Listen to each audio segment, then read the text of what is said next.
Hi, friends. This is Wendy Harrop, and welcome to the Say Yes to Yourself podcast. On the Say Yes to Yourself podcast, you'll hear stories from women just like us who are adding the practice of saying yes in their daily lives in big and small ways, and as a result, are experiencing the truth that everybody wins when you say yes to yourself. Saying yes to yourself is a graceful unfolding, an intentional becoming of the very best version of you.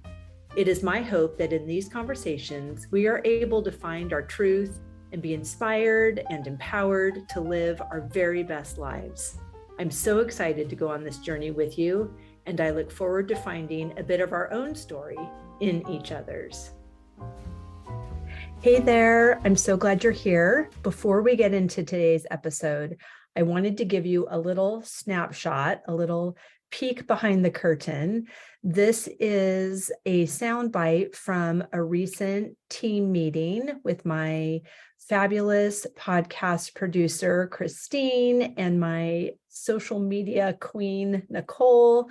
And I was sharing with them just my new vision for the Paris trips, and we wanted you to hear it straight from my heart. So here goes.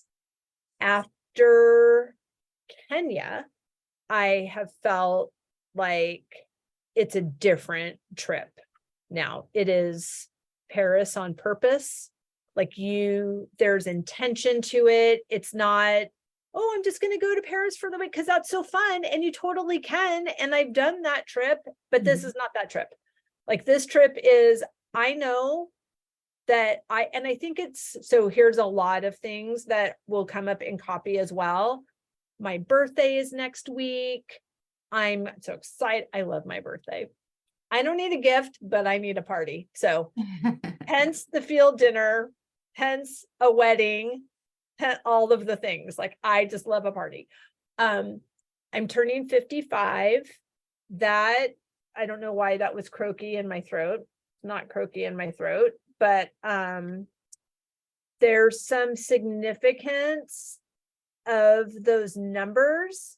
So it means change is coming.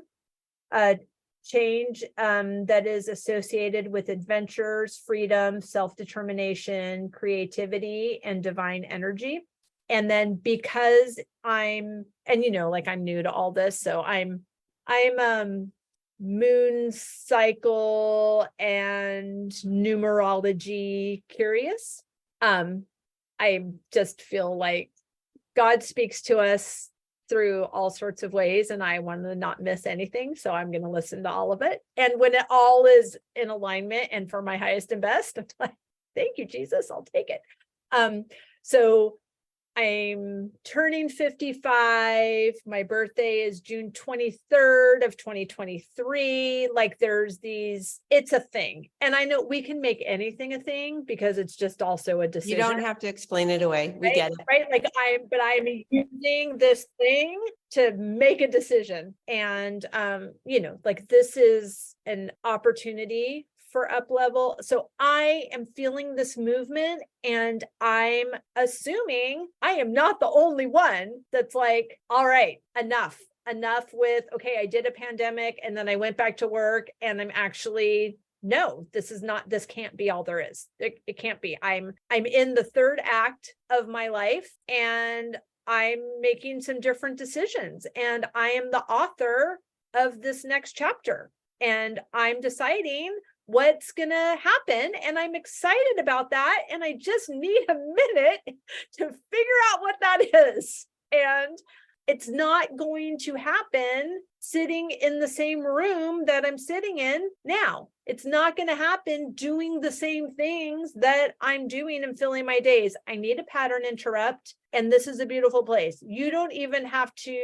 no one asks you, oh my gosh, why are you going to Paris? Like, that's just not even a question. So you don't have to explain anything, but just to have the intention of, while we are there, I'm just creating a container for women to sit in that question to give them some activities and actions that they can take that can move some of that information from their head to their heart through their hands. That I'm going to introduce them to women that have sat in that question themselves and then taken inspired action in the direction of their dreams. And now they're doing it. And one woman she's a champagne expert.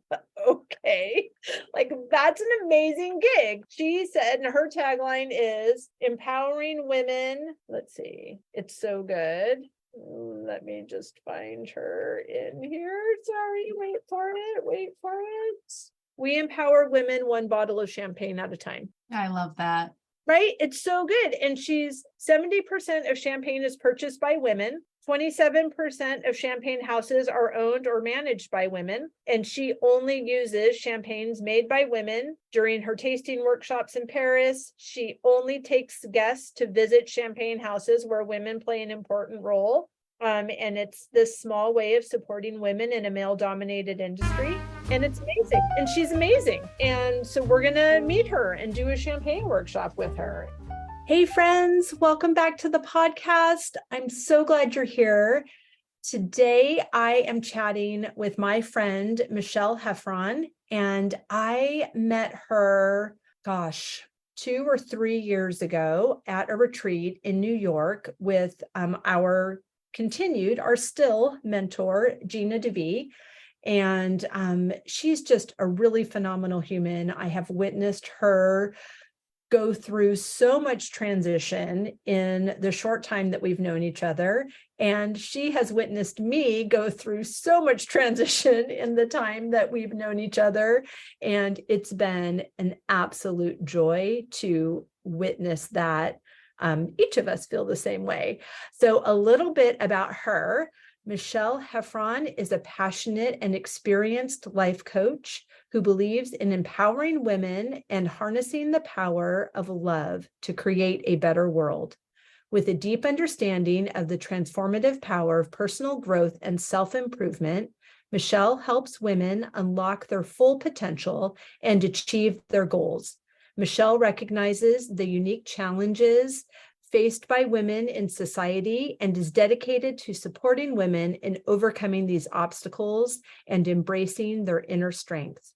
Through her coaching sessions, she encourages her clients to prioritize self-care, develop healthy habits, and cultivate a positive mindset, all while celebrating their individuality and innate worth.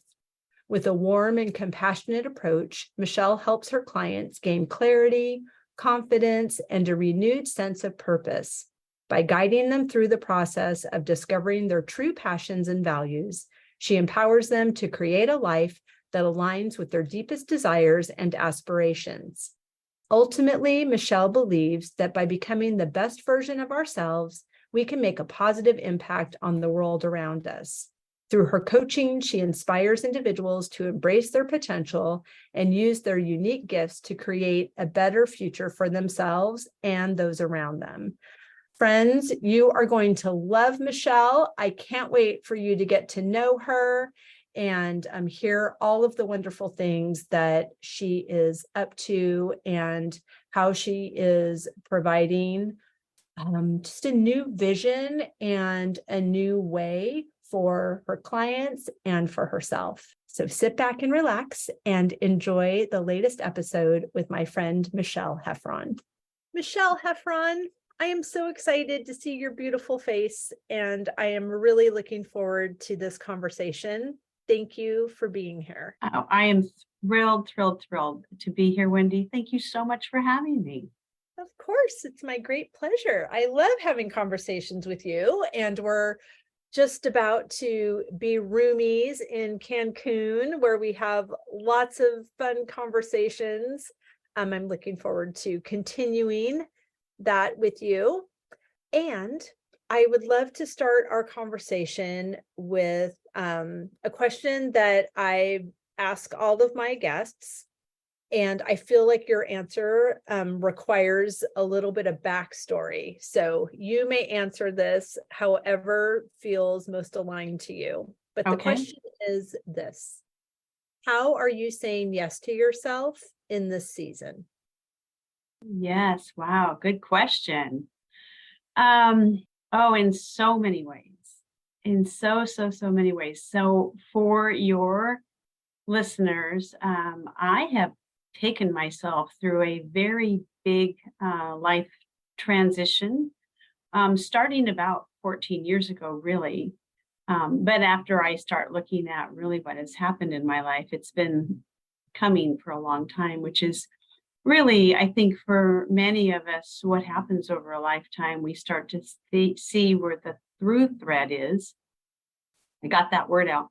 And understand why we've come to a certain place in our life.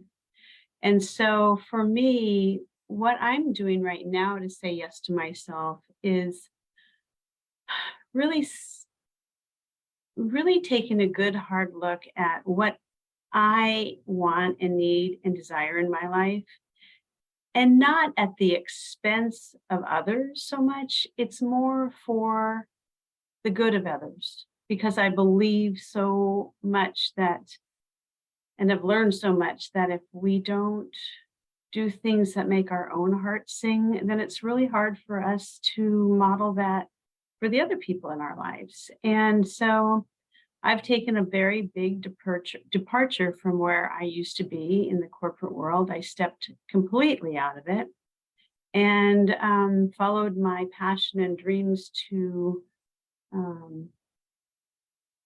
serve the world in a way that also made me feel immense joy every day. And I am now a life coach. I work with women primarily, mostly in transition. And I really feel like women who are, getting to that later ages in life, 40s, 50s, 60s, not that 40s are aging, by the way. Nor our 50s. No, but I say this with great pride now. I turned 62 earlier this year, and it really made me understand that I am so not done. I'm just getting started. And what I want to do, what I feel like I'm doing for myself right now in this season, is giving other women kind of a glimpse into what else is possible for them. And I look at it as, as I'm building out my business more and more and what I've wanted to do. And I really think of it as planting seeds of love everywhere I go. And I think this is what I'm meant to do. And for the first time in my life, I think I'm honoring me. Oh, that's so beautiful. I completely agree that everybody wins when we say yes to ourselves. Yeah. And I have several questions from that beautiful description of what is happening now. And, you said that this direction that you're taking your career now with life coaching, that you are feeling like this is the first time that you've listened to yourself. And I feel a lot of that in the things that I'm doing with my business and just how it's so integrated with my everyday life as well. And I'm just wondering though, do you feel that, all the decisions that we made to get us here, of course, we were doing the best we can with the information that we had. And, but there, I feel like as women, as mothers, as responsible humans and good citizens, that we are prone to not put ourselves first, not put ourselves second or third, and really not even put ourselves last, just not interject ourselves at any point in that. And so was that something that was your experience, or do you experience that in with the women that you're coaching, and how do we, I guess really so many questions. How do we make the transition of moving ourselves up the ladder in how we prioritize our own needs? Yeah. Oh my goodness. That was a lot of questions, Wendy. It was a lot of questions. I didn't realize. I'm so glad that we have a whole weekend coming up together, because apparently I've got some things I'd like to know. Oh, well, this won't be our last conversation, thankfully. Yes. Yeah, well, I think for me, and I don't look at any woman's journey or lifetime and think that I've got some cookie cutter response for everyone, because we are all individuals and yet we are all in this together. If I've learned anything, it is really about us being more conscious of our connect our togetherness more so than our aloneness. And when we stop feeling like we're alone in the world and open ourselves up to being kind of more about who we are, it's a scary thing for people. But so in my coaching experience and what I love to do with the people I work with is help them break things down a little bit.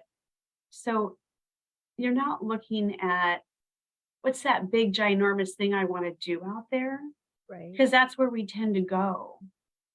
And there's two parts to that.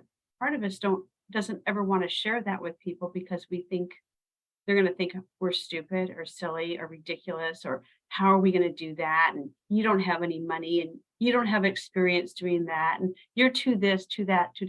So then we worry about, well, if we put ourselves out there and tell people what we really actually want to do with our lives, it's embarrassing, and it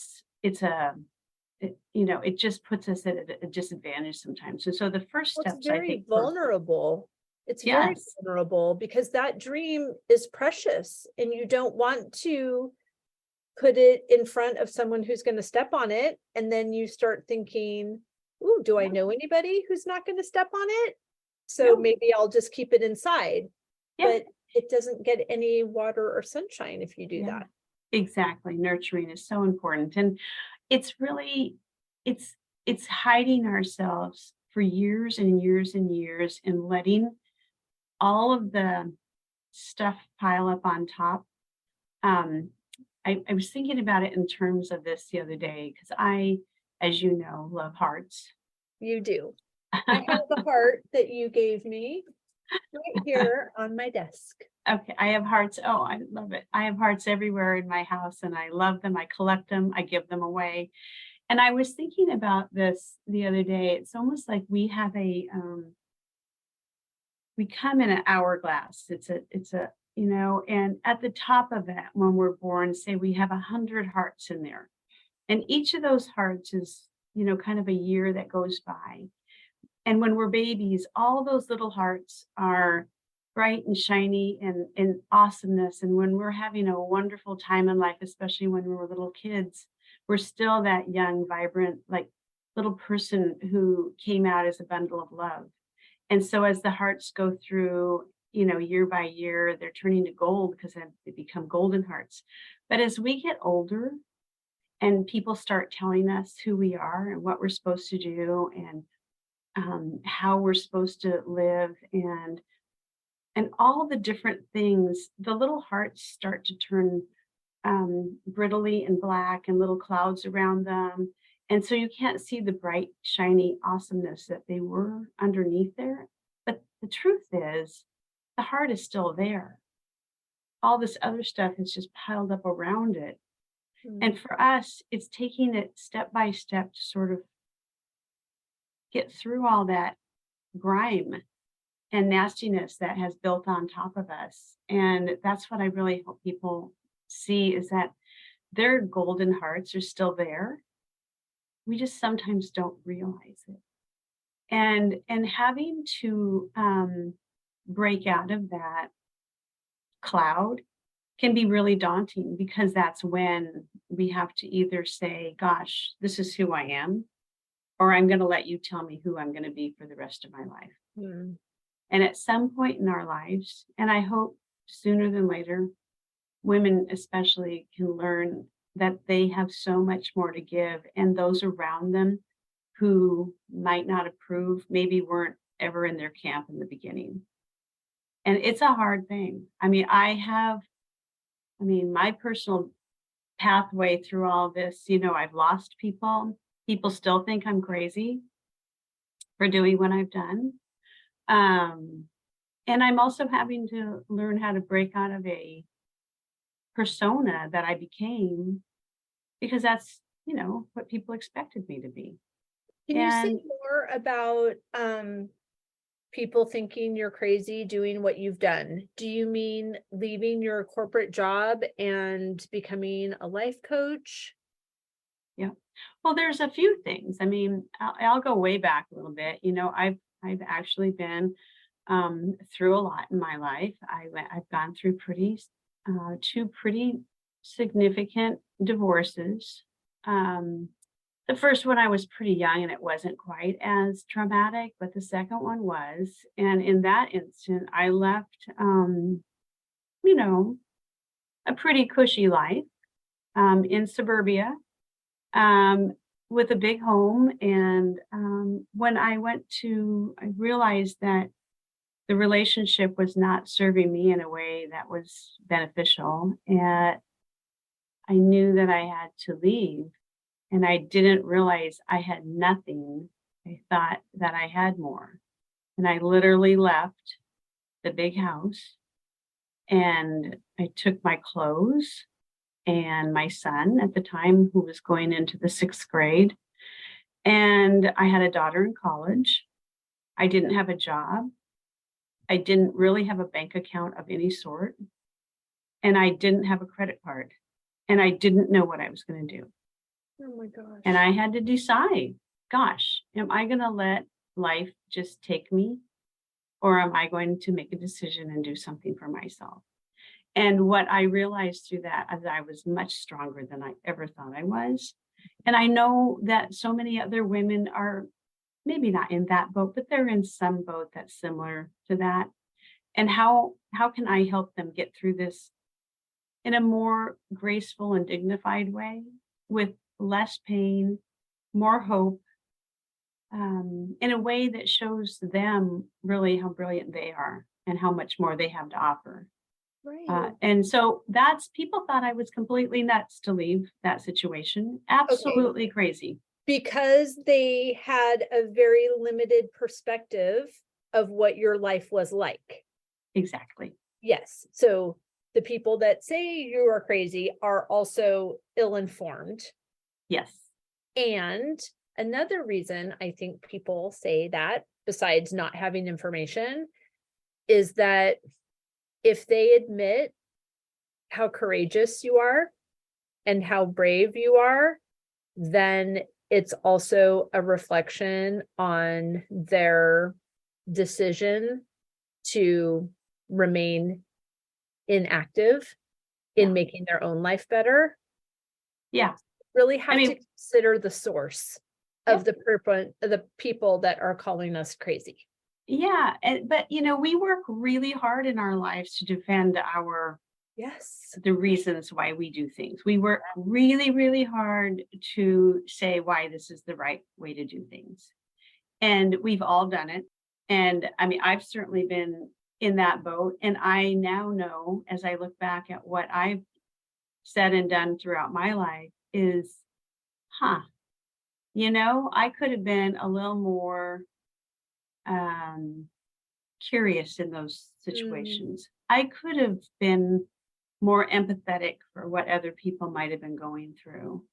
And so there's so much more to it. And it's actually quite freeing when you start opening up to what it looks like to not be dragged into that vortex of other people's expectations. Yes, absolutely. Wow, that's powerful. Yeah. So it's very good for the soul. Yeah, what an empowering reframe, instead of defending yourself or trying to bring somebody else to your way of thinking or convince them, or Yeah. In some way make them think that like they actually have an opinion or a role in your decision-making process. Of course, we have a responsibility to community and we desire that. And we have a responsibility to ourselves. Yeah. And to make decisions that are aligned for us, regardless of who agrees or Yeah. supports us. Yeah. 1,000%, because at the end of the day, and this is one of my very favorite lines, is it just doesn't matter. Right. It just doesn't matter. In fact, I'm going to be writing one of my messages about that here in the coming days, because we worry so much about what everybody's going to think of us. And who cares? Really? I mean, They I need did. to go on with their life. They Yeah. can have not, and I don't mean like they're terrible people. I've had No. conversations with friends who have said, for past situations that I found myself in, Yeah. that I've asked their opinion or they've shared their opinion unsolicited. And I remember some really fabulous advice that my dad gave me when I was in college. And he said, they're going to weigh in on how they think about things, and you can really rely and seek out other people's opinions, and there's nothing wrong with that.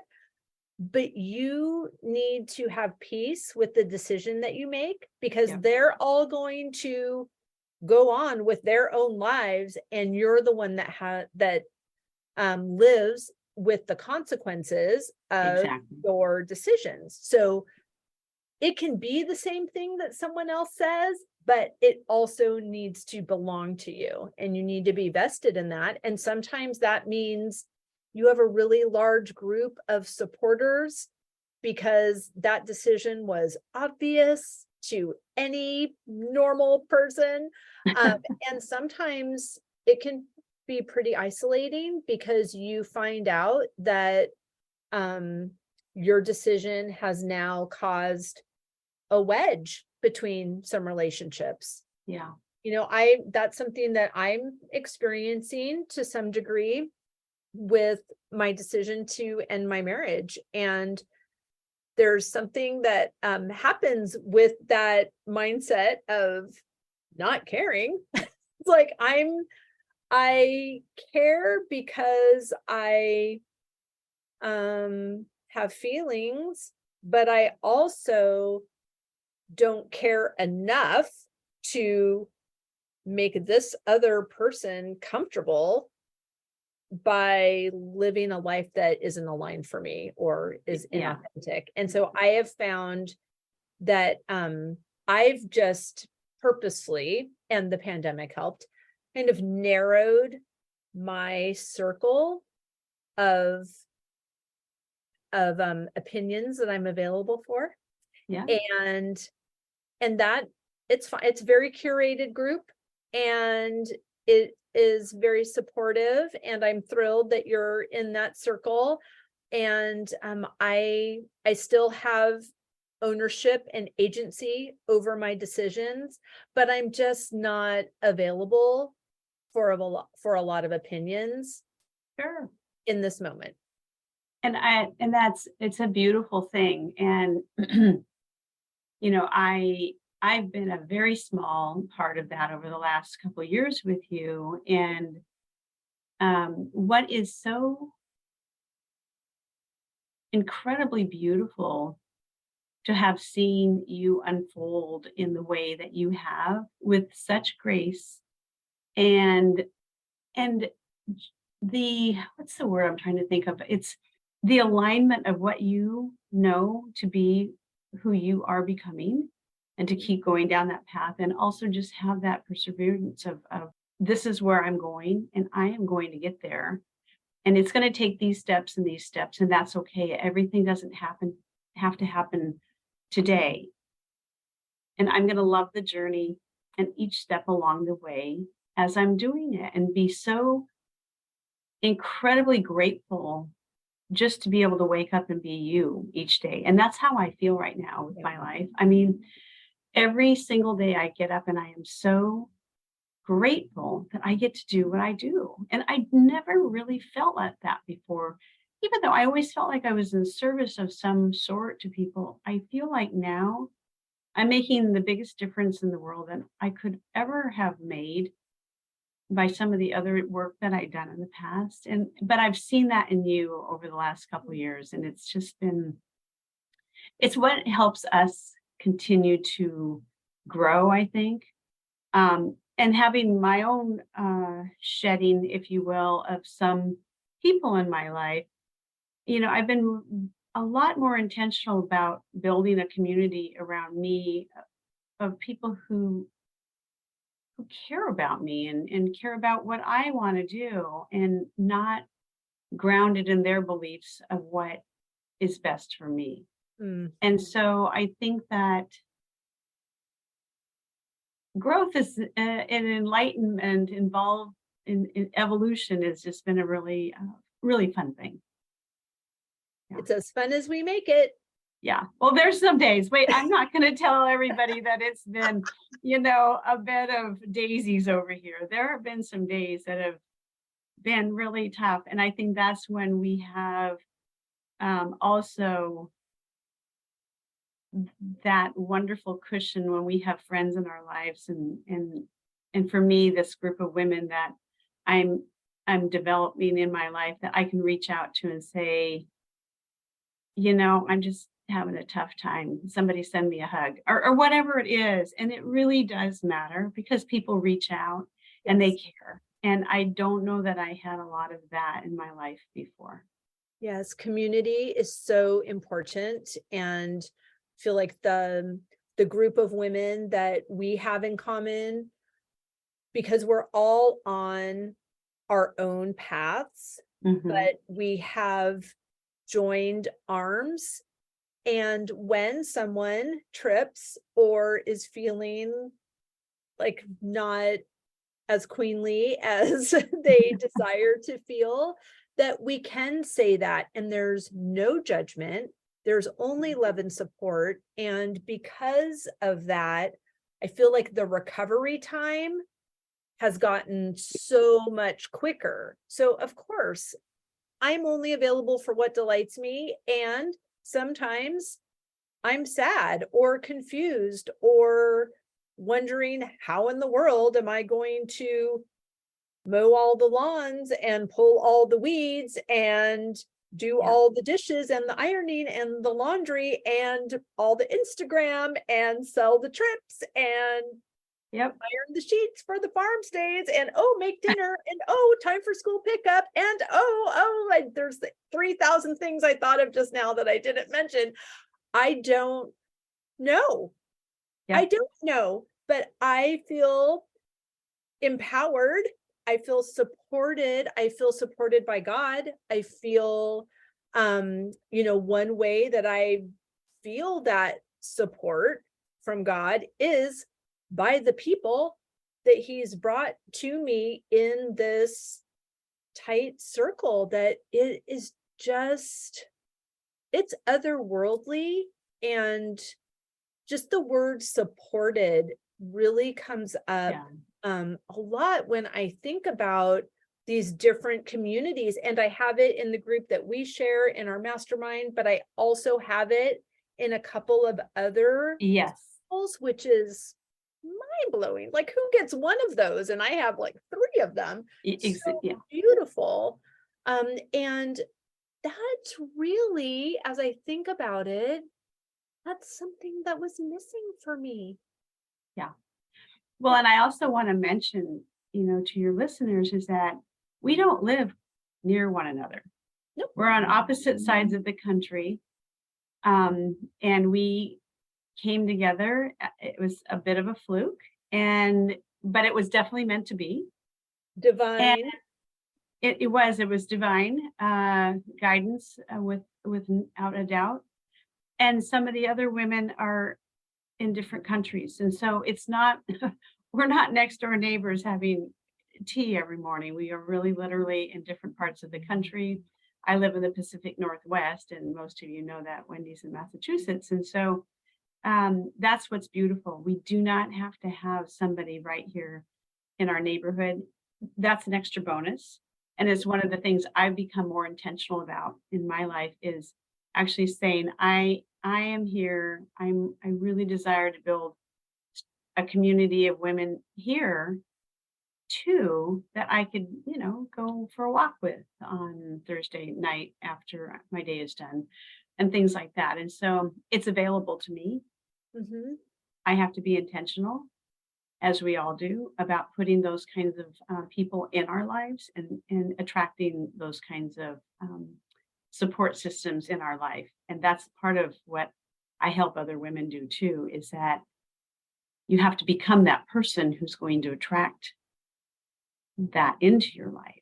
And if you're not open to being in that way, then it's hard for us to accept somebody else to come in because we don't give people the opportunity to. That's reminding me of the elementary school reminder to be the friend that you want to have. Oh, yeah. So,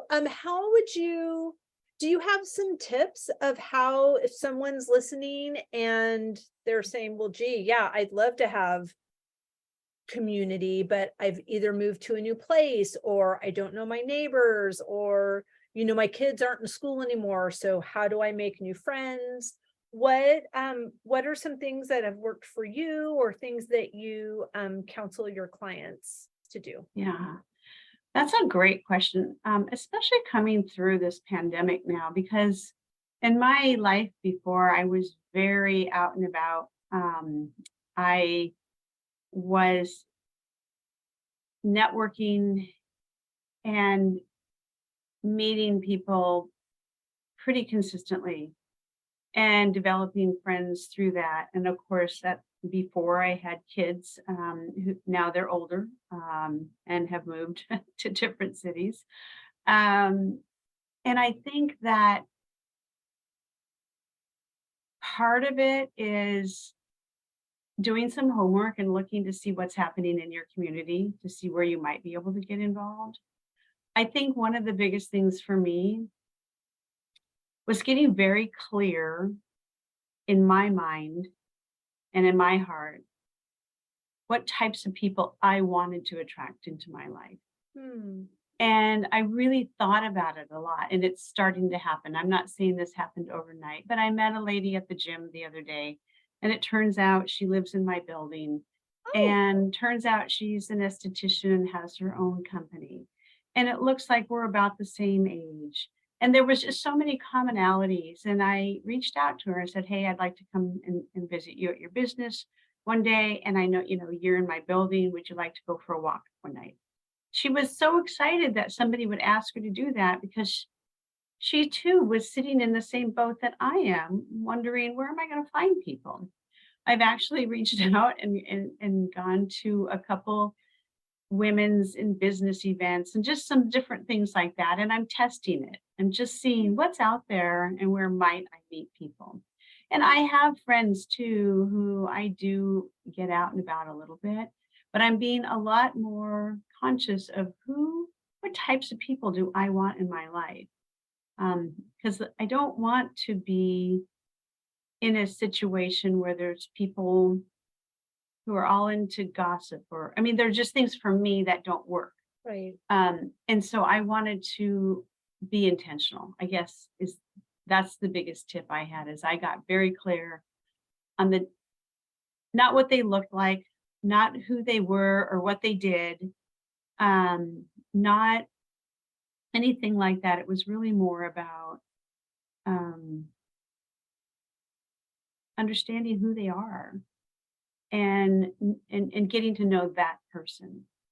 I'm so fortunate. I have a lot of really good friends from high school. I love that so much. And a lot of the people that I am very close with now, we might not have been close in high school, but 45 years later, it's sort of like, we're all alive. This is awesome. Right. And we support one another, and it's a very cool thing. And so even And last how night, big is that group? well, it ebbs and flows because it's not I have my group, my group of girls that I was part of.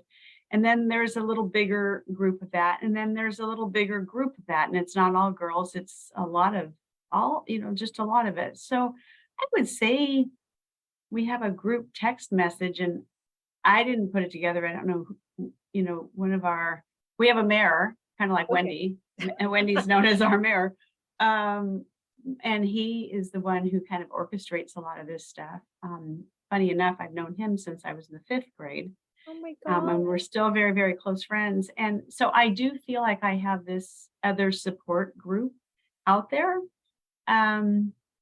And it's not like I'm calling on them every other day, because some of them think I'm crazy too to do this, but they still love me no matter what, because course. we've known each other for such a long time. But yeah, so I still have that group I can call on, and I'm grateful that I've lived to this age to still be a part of it, because a few of us haven't been able to make it from my class. And then you start looking at that piece of it, and gosh, how much more can I do? It's just phenomenal. I have one friend from high school. Really. Shout out, sweet Julie Duck. Oh, And if she listens, she's so sweet. But I think it's beautiful. And I love the way that you have fostered community, and that has just really been a through line for you, because you're still continuing to do it, and you're not saying, okay, you were my friends. You can have friends for 45 years, or you could have been friends 45 years ago. That's two right. different people, right? Yeah. So I just think it's really beautiful that you've been able to say yes to yourself in that way, in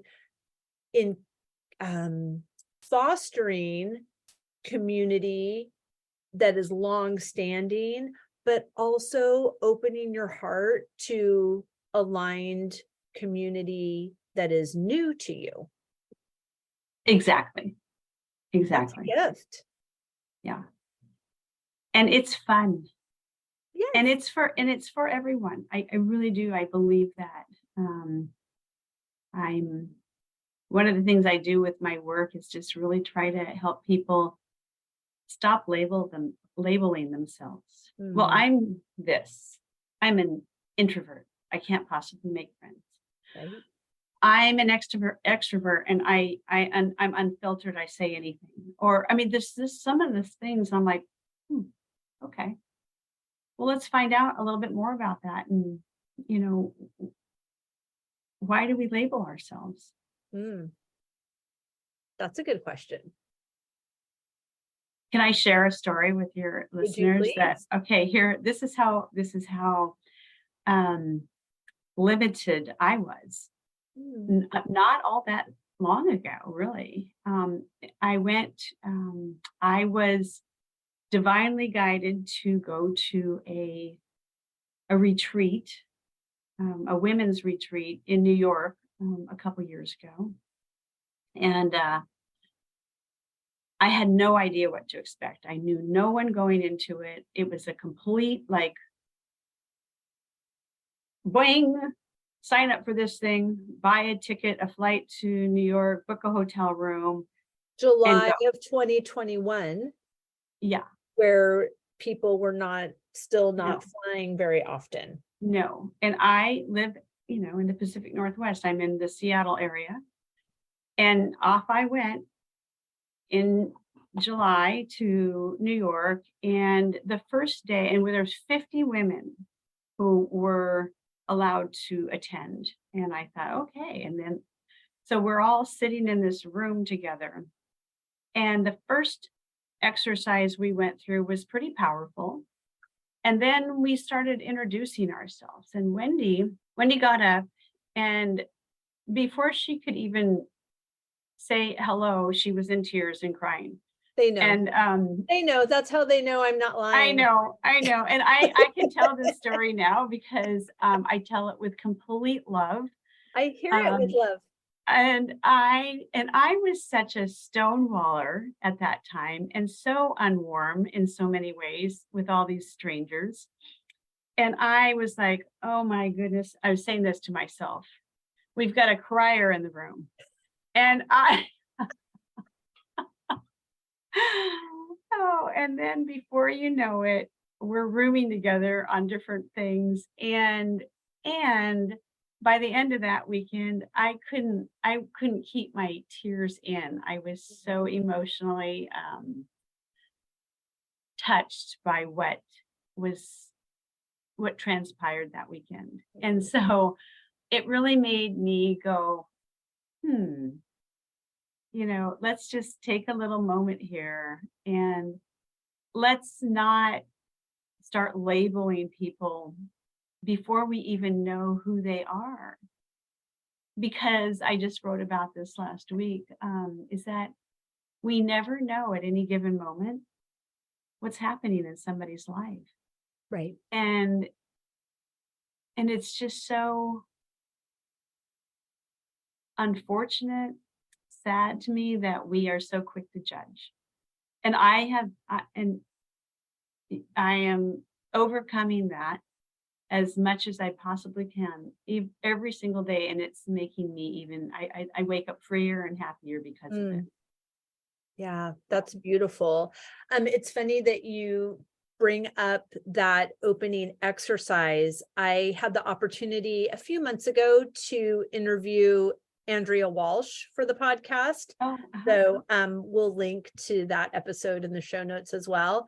But she was one of the women that was sitting at my table. So what that exercise was, for anyone listening that hasn't listened to Andrea's episode yet, we had to look into the eyes of another woman at this table whom none of us knew each other, and hold eye contact for about 2 minutes while the facilitator of the workshop, Gina DeVee in this case, was speaking different, they were kind of affirmations, but they were also stories of, this woman, the woman you're looking at has pain. The woman you're looking at has sorrow. The woman that you're looking at has dreams. The woman that you're looking at desires to be untethered, like all of these things. And I honestly, and we had to do it 2 more times after that with a different person. Like, holy crap, I haven't been out of my house for 18 months. And now I'm like gutted on this table in some hotel ballroom. It was intense. But I feel those 3 women, I'm still in communication with them through Instagram. We check in with each other because we saw each other's souls in that exercise. It was so intense. And the beauty of it was that it required both people to be available and willing to receive and willing to be open, because as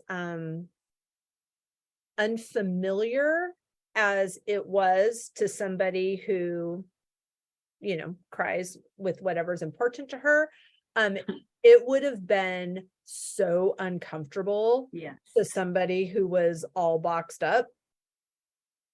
Like what? Yeah. Like, did it feel like someone was breaking into your house? Like, that must have been like, I'm here for it. Like, I was like, oh, okay, this is safe. I like these people. And now this person's my soulmate. Oh my gosh. But that's so how was that for you? Well, very much the same. A couple of the gals at my table did know one another. And I'm still in communication with the three. I went through that with as well. One of them has sort of fallen off a little bit. But it was to hear what they had to say to me afterwards. Just like it was when one of them went, "Whoa, you have got some stuff in there and some power." And I was like, "Whoa, what do you say that?" But it was so interesting. And it was very much the same kind of experience for me. And it really was a very, very powerful way for us to start a weekend together where we didn't really know one another. And it really melted a lot of the ice around, what I came to the room with, for sure. And I think anytime that we can create a safe space for those around us, especially those people that we don't know, it does really help move things along so much quicker. It doesn't have to take months and years and years. It really doesn't. It can be so much quicker than that when we're honest with who we are and we appreciate and care about who others are. Right. That's interesting that you say that. So often my intuition, my heart will be telling me, say XYZ to this person that you don't know. And I'm not, that's not scary to me, even though I don't know the words right now. That is not the speaking to somebody is not a hindrance. The delivering of an encouraging word is not my hindrance. It's my emotion. I know that as soon as like right now, I know as soon as I start to tell this person that I just want them to know XYZ that's on my heart, that God just told me to tell them, that I will cry because it's important to me. And I don't want that to make the other person feel uncomfortable. Right. And so I sometimes rob both of us of the blessing of that exchange because I don't want to be embarrassed that I cry or make them feel uncomfortable that I'm crying. Oh, so what you're saying is you might not say it because I know I'm going to cry. What's so interesting and beautiful about you, Wendy, that I've come to know is that you are such an authentic and genuine human being. And your heart is so kind and so good. And well, it's okay to cry. Thank you. I wish I could control it. I don't wear makeup. I've never worn makeup. I have been like this my whole life, and makeup would just be a waste of time in my day. And she's stunning, is she not? But you're so sweet. You're so sweet. But yes, so thank you for that, because I want to tell people all the beautiful things. Yeah. Well, there. Breathe. Yes, it's vulnerable. Yeah. And I didn't want to be like, who was that weird lady who just said she liked my dress? Why is she crying? But I don't know. I wish she knew. She doesn't know why she's crying either. But oh my so you know I'm not lying. So yes. Well, it's good that you share that and get that out. Yes. Yes. So this has been such a wonderful time with you. Oh my gosh, I can't wait to see you next week. I know it's going to be amazing. So before I let you go, tell people how they can find you, how they can get to know your work, what you're working on right now. Tell us all the things. Yeah. So my work, I love to work with women. I'm also launching right now, due to popular demand, a divorce coaching package. Oh, wow. I've had a lot of people coming to me about divorce coaching. Okay. And so I'm adding that to my repertoire as a kind of a more focused program, because I think when you coach in the way I coach with energy and love, and it's really about what are you trying to get out of coaching? Now, you can go in any direction you really want to, Sure. but I do see a lot of the women that come to me as going through some sort of a transition in life. Or they just simply don't know what they want, which was kind of where I was several years ago when I was trying to figure out what I was going to do with my life. And so they can find me. I have a website. It's at michelleheffron.com. You have to be very careful about my name because I have one L in my name. And it's Michèle, MicheleHeffron.com. If you go there and you click on getting my emails, I send out a couple mailers each week just to kind of give stories and inspiration to people about just who I am and what I do. And I think they're very relatable and they're fun for the most part. And I'm having a really great time writing them. And gosh, what else? I'm starting a podcast. That's right. That's what I was going to remind you of. I'm launching my podcast, Getting to the Heart, Who You Are and What You're Meant For. And that will be going live very soon. I think I'll be recording my first couple episodes this week. And so we expect to launch that the first week or two in May.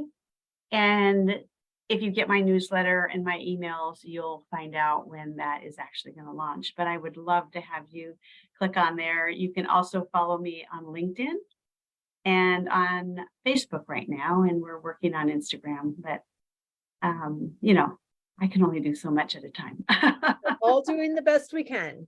Well, that's We are. perfect. Thank you so much. We'll link everything in the show notes. And I'm so excited. This was a great conversation. Thank you for your time. And I will see you in Cancun. Okay, I'll be there when you arrive. Perfect. Have a good day. Thank you. You too. All right. I hope you enjoyed that conversation as much as I did. As always, any links or notes mentioned can be found at phineaswrighthouse.com in the podcast section of our site or in the show notes below. And if you haven't connected with me personally, come find me on Instagram at Phineas Wrighthouse and let me know you listened to this episode. I'd love to get to know you. Thank you for sharing this time with me. I know your days are full, and I'm really grateful that you chose to spend some of your precious time right here. Be sure to subscribe to the podcast so you don't miss any of these delightful conversations. I'll see you next week.